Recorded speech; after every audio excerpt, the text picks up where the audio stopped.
6 snin ilu l-Kambodja waqfet il-proċess ta' adozzjoni internazzjonali dan wara allegazzjonijiet li t-tfal kienu qed ikunu vittmi ta' ċriki ta' traffikanti tal-bnedmin.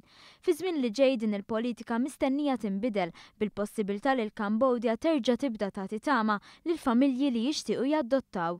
Tama li tista' tingħata wkoll lil familji Maltin li jixtiequ jagħtu ġejjieni aħjar lil xi tifel jew tifla.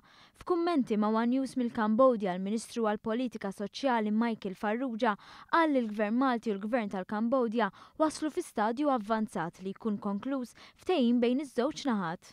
Dan ma tfissirx imma li fil-fatt mill-għada stess jistgħu jinġabu tfal mill-Kambodja. Raġuni hija li l-adozzjoni mill-Kambodja bħalissa hija magħluqa qed jiddiskutu ma' diversi pajjiżi ftehimiet bħal dak li qed tifferma Malta ħalli mbagħad meta jiddeċiedu il-liġi l-ġdida fuq l-adozzjoni li ħatamel il-Kambodja tiġi fis-seħħ, allura ikunu diġà jafu il-pajjiżi li se jkunu qed jaħdmu magħhom.